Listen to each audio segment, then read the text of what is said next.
પધારેલ diet પ્રાચાર્ય doctor Rathod સાહેબ, સિયાસી સાહેબ, વાલીગણ અને બાળમિત્રો, વિજ્ઞાન અને ટેકનોલોજીએ આપણું જીવન ખૂબ સરળ બનાવ્યું છે.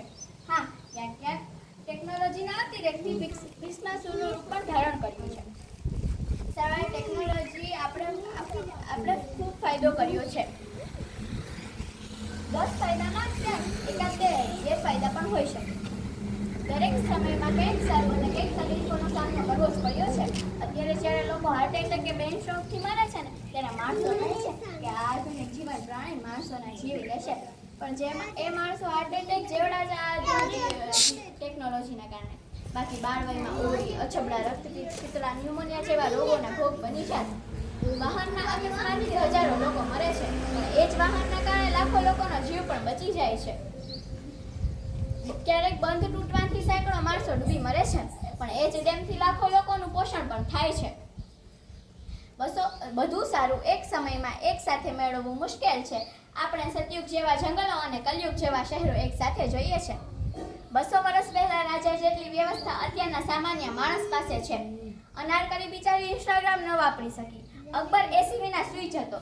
એલેક્ઝાન્ડરે જીવનભરમાં જેટલો પ્રવાસ કર્યો એનાથી વધુ અમારા ગામનો ઓઘડ કરી આવ્યો.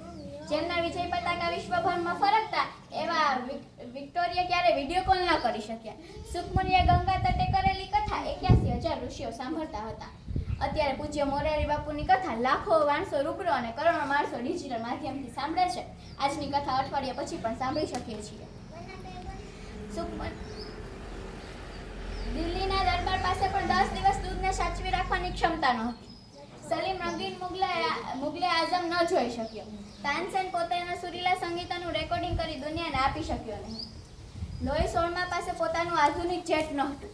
વાસ્કો દ ગામાને યુરોપથી ભારત પૂગતા વર્ષ લાગ્યું, ત્યાં અત્યારે આપણે તારીખ બદલે તે પહેલા પહોંચી જઈએ છીએ.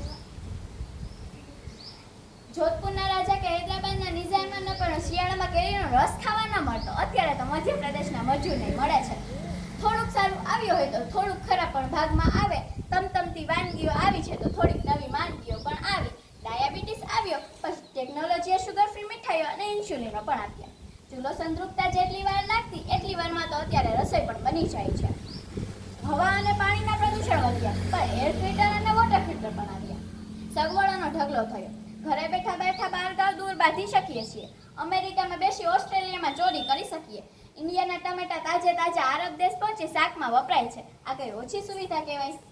ટેકનોલોજીનો સારો ઉપયોગ જીવનને સરળ બનાવે છે અને દુરુપયોગ જીવનમાં ઝેર કરે છે. તો ચાલો આજથી આપણે બધા સાથે મળીને ટેકનોલોજીનો સારો ઉપયોગ કરીએ.